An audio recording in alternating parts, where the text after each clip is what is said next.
The first guest of the evening is truly a poet. He's an artist. He is a friend and an inspiration to anyone who I think who has ever played the guitar or tried to write poetry. Would you please welcome Gordon Lightfoot?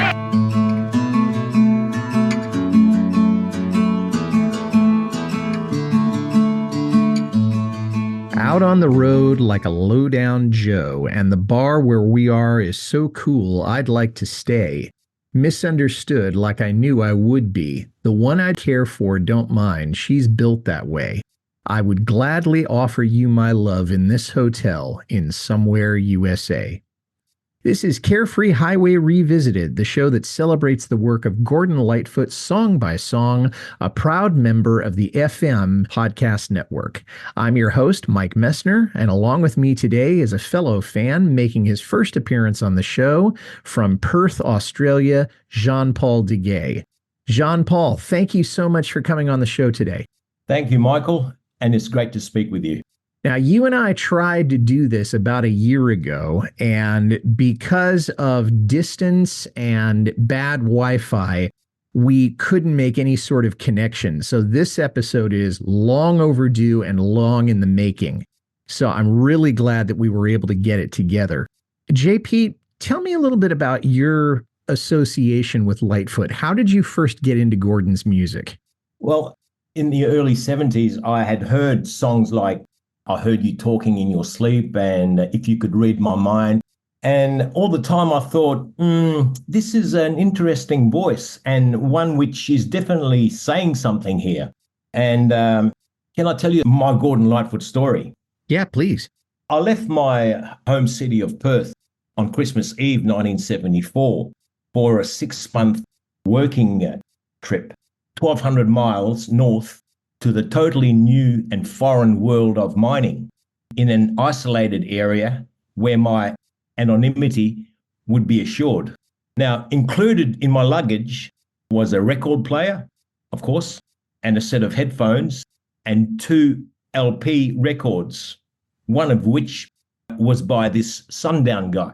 So after being introduced to my new metal box accommodation and wondering about what I had got myself into, I laid back on my new bed and feeling sorry for myself, put on this Sundown LP. And I got to tell you, after the first line of the first song, I thought to myself, wow, JP, you've chosen really well here. And the voice was so calming and captivating. Moreover, the line, somewhere USA, told me he was lost and lonely as I was somewhere Western Australia. Well, so it really kind of resonated with you, at least this particular song did. And the Sundown guy was really at his peak back in those days. So yeah, great story. Thank you. Now, what do you like about Gordon's music generally? I love the sincerity in the delivery of his lyrics. And that is usually a combination of nice lyrics and the enchanting colours of the chords choices, which Gordon Lightfoot obviously mastered. Notwithstanding his band members' presence and contributions, they are due a lot of credit. Oh, yeah. He's always taken a lot of pride in his band, whomever was in it at that particular time, because there were a lot of changes. Now, what about live performances? Did you ever get to see Gordon perform? Michael, I've never had the pleasure. I have not seen Gordon Lightfoot live. However, it was always high on my bucket list, but I have enjoyed the many images evoked by his lyrics over the years. Yeah, I only got to see him the one time, and I wish I'd spent more time investing, sitting and listening to his music being performed live. Just didn't have the chance as much.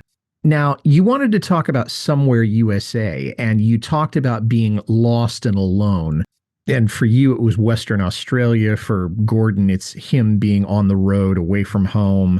And every musician, I think, probably feels displaced when they're on the road to some extent.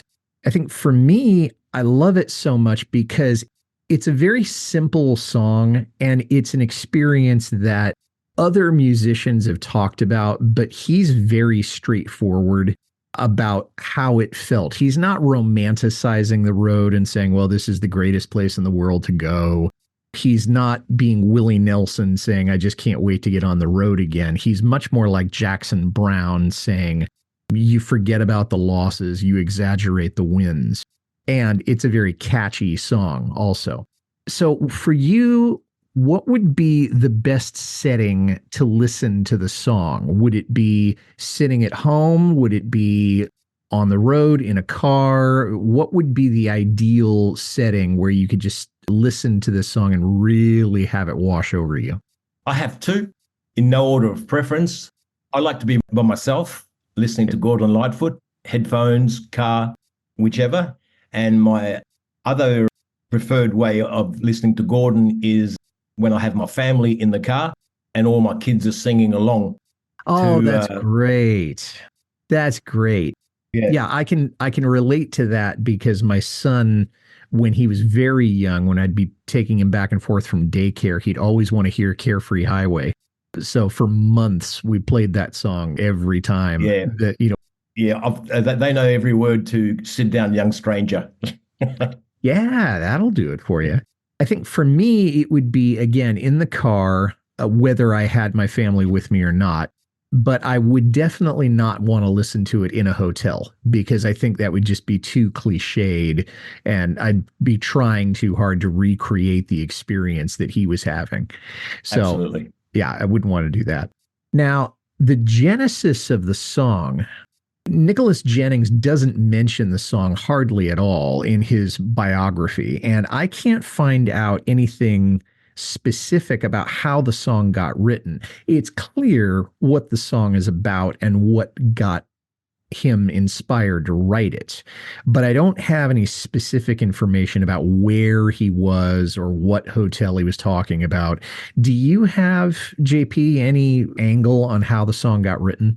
Well, although it hints strongly at him being tempted on the road, I think in order to maintain a non-judgmental appreciation of any song, one should detach the artist from the art, which makes the lyrics totally subjective and open to interpretation. Yeah, I hadn't thought of it quite in those terms before, but the fact that we don't know very much about how the song got written really backs up what you're saying, that Lightfoot didn't disclose that because that was something where he just didn't want to put it out saying, okay, I was inspired by this particular person or this particular situation. So he does a nice job of leaving it to our imagination a little bit. Let's look at the lyrics a little bit for the song. Out on the road like a low-down Joe, and the bar where we are is so cool I'd like to stay. Okay, so he's on the road. This was written, of course, before Sundown came out. He's touring. We don't really know where the bar is. We don't know what hotel he's in. We don't know exactly where in the USA. He may not even know. And he's not in a luxurious place like a low-down Joe. This is not the Ritz-Carlton. You know, No, he's not having tea at Brown's Hotel in London. I mean, this is someplace where it's kind of a middle-class hotel, but it's got a bar. This is not totally luxurious, but it's also not a Fleabag place either. Misunderstood like I knew I would be. The one I care for, don't mind. She's built that way. Interesting line here. And I'm wondering, what did he do to be misunderstood? And where is the one he cares for built that way? Does that mean that she knows how men are when they're being shy? Is he commenting on her physical build? There's a whole lot of mystery in this line. My take on this has always been the one he cares for is back home, dealing with the knowledge that he is exposed to temptation and she is strong that way and dealing with it. So he is aware that she's at home and she's probably not comfortable with this, but he's not dwelling on it. Is that kind of what you're saying? Yes, and that she's built that way. She's home with the knowledge and she has the strength to carry on. Okay. And the idea of being misunderstood, does that have to do with, yes, I have to go play this gig and she doesn't understand, why can't you just play a gig at home? Yeah. misunderstood the reason for him touring and the overall reason for an artist touring. The reason that musicians tour, yeah, they may want to, let's go see the sights, but their record companies are telling them, okay, you got to go out on tour because you got to promote whatever record you have so that people are going to buy it. So it's a business decision. This is not him being a tourist. This is him going out playing shows and then going to the next town. That's right. There's always the pressure. Mm-hmm. I would gladly offer you my love in this hotel in somewhere USA. And we've already talked about he may not even know where he is when he writes this song. And that may be because he's intoxicated. It may be because the towns are coming so fast, he can't keep track of them. But I think it's interesting. He's saying he would offer her his love, whomever it is that he's talking to. But he's not saying, I will offer you my love. So what's the message there? I don't think, as you said, I don't think he knew where he was in his relationship. That's what I got from that line.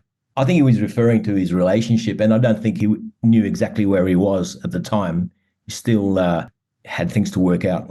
Yeah, and this is 1973, I guess, when this song was written, or early 74.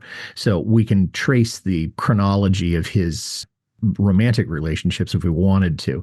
But yeah, he really doesn't have a very good idea about where he is. Otherwise, he would have said New York, USA, or Chicago, USA, or someplace like that. Somewhere USA, yeah. Somewhere USA, yeah, which I love that title. I think it's great.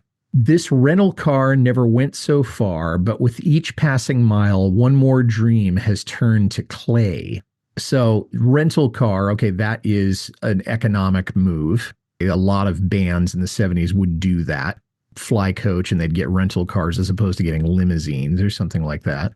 Dreams turning to clay. Now, clay is something that you build with. It's malleable.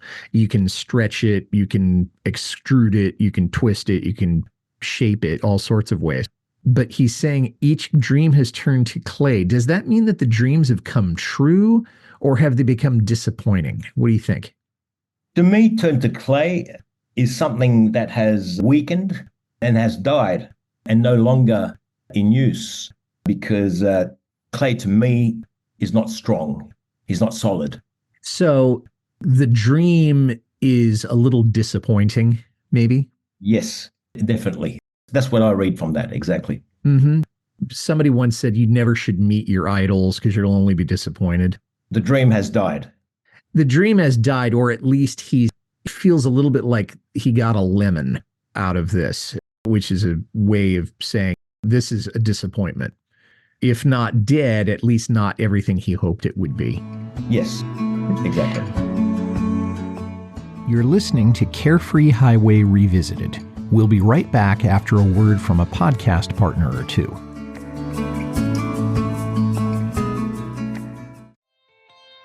Did you know we have a full podcast series that walks through Bob Dylan's entire professional career?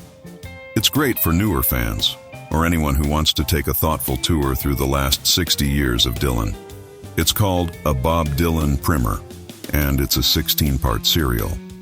Find it at fmpods.com or anywhere you listen to podcasts. 1 minute, you're a teacher preparing for the new school year. The next, you're transported to a fantastical realm shrouded in forgotten magic. The creatures around you think you're a long-vanished mage. You have no technology. You have no memory of how you got here and no idea how to get home. All you have is misplaced magic. Halidar, the Last Surveyor, is the new fantasy novel by acclaimed author Rob Perrier. Available now on Amazon.com and robperrier.com.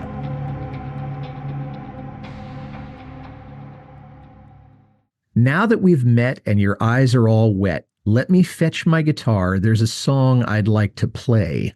And it's interesting that the person that he's talking to, okay, her eyes were already wet from crying. Maybe he's sung something that has moved her in some way, which is a very romantic thing to think about.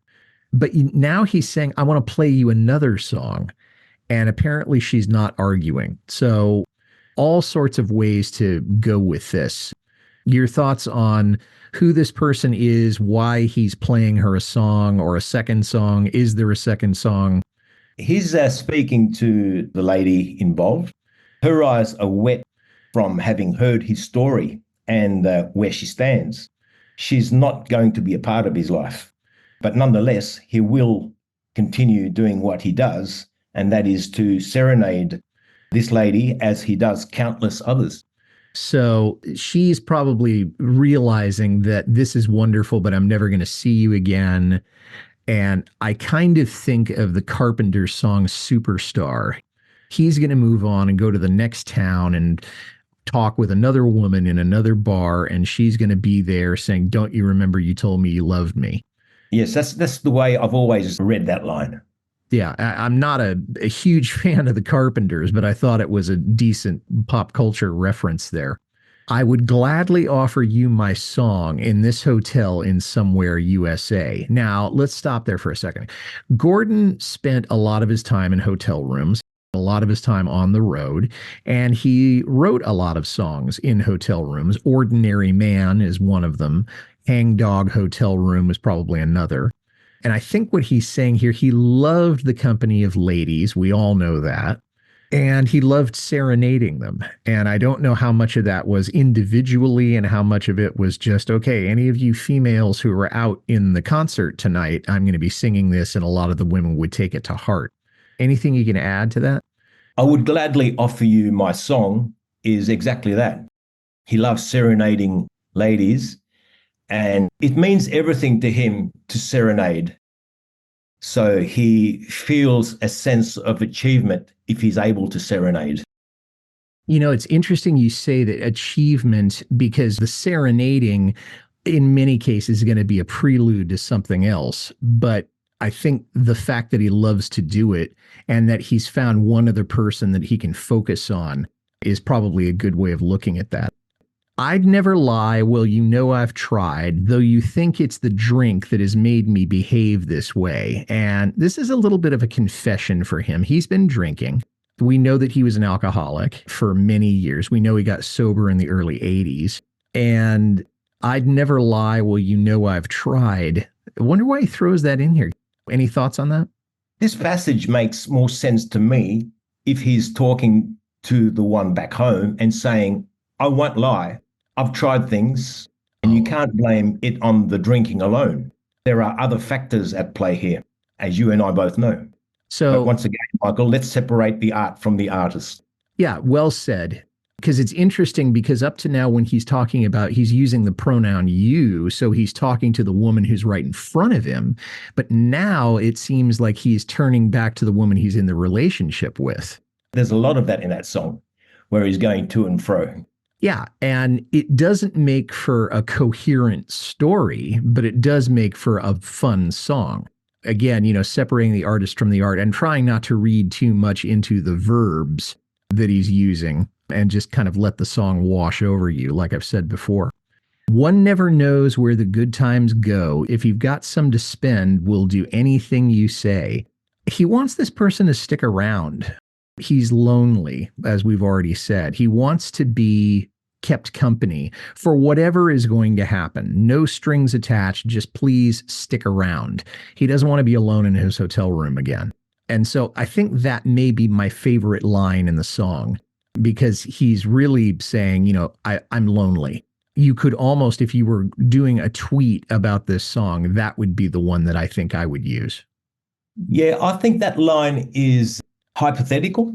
That's the way I read that line. He would offer her his love, and it's probably something that his life is leading to. Got it. And then he ends up in somewhere in USA. He really rounds out the song very completely. So it's like a really good essay. And I think that says a lot about his thinking as a writer, that he said his piece and he gets out. Well, the song does appear, as you said, on Sundown. I believe it was the first track on the album. That song was not released as a single. The album went to 13 in Australia, according to the Kent Music Report.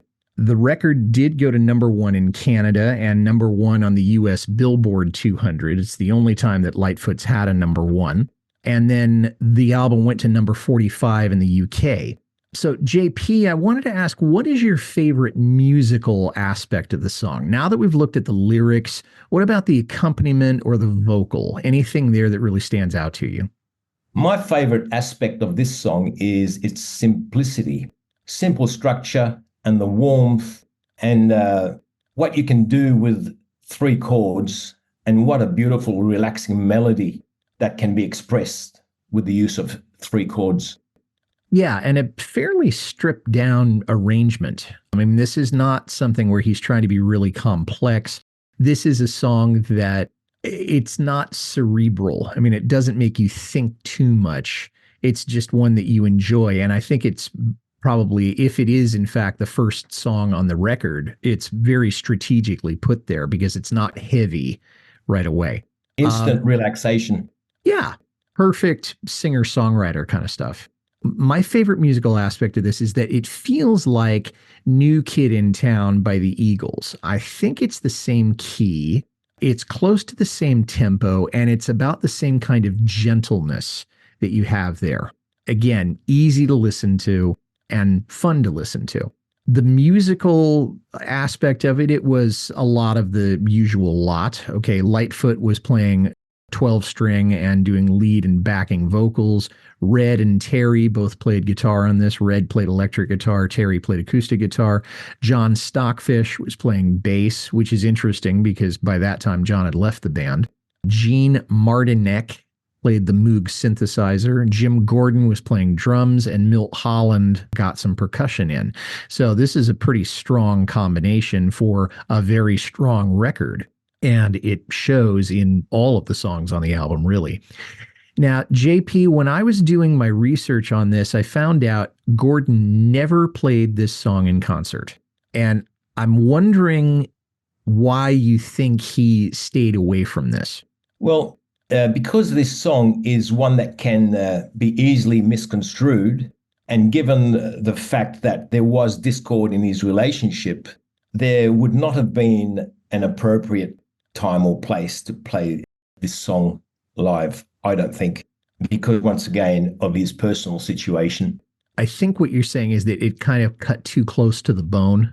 Yes, that's exactly what I mean. Mm-hmm. Yeah.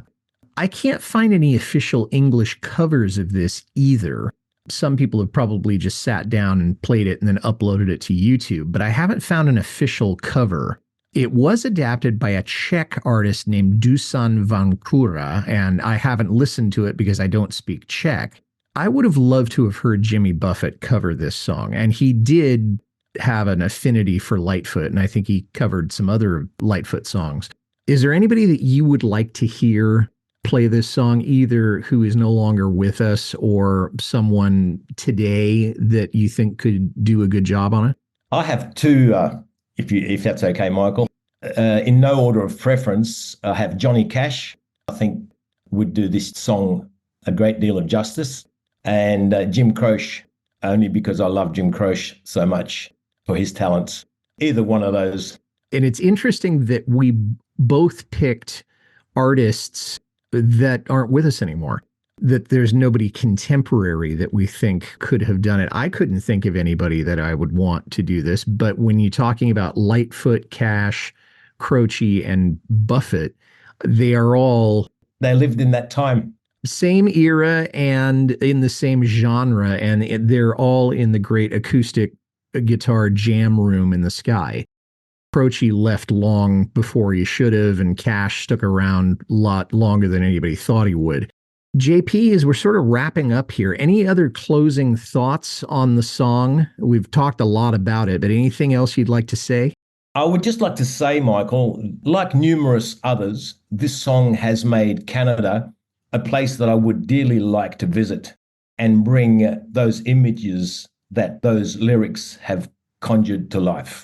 You know, I'm right there with you. Not this song so much, but I think as a body, his work makes me want to go to Toronto, to go to Aurelia, to go to the places that he liked to go and do what's sometimes called the Lightfoot Trail. So I hope we both get there at some point to see that part of the world.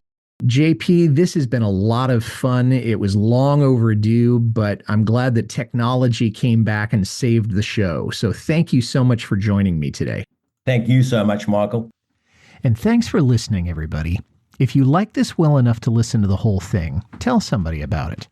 Carefree Highway Revisited is on Apple, Spotify, Acast, or wherever you get your listening matter.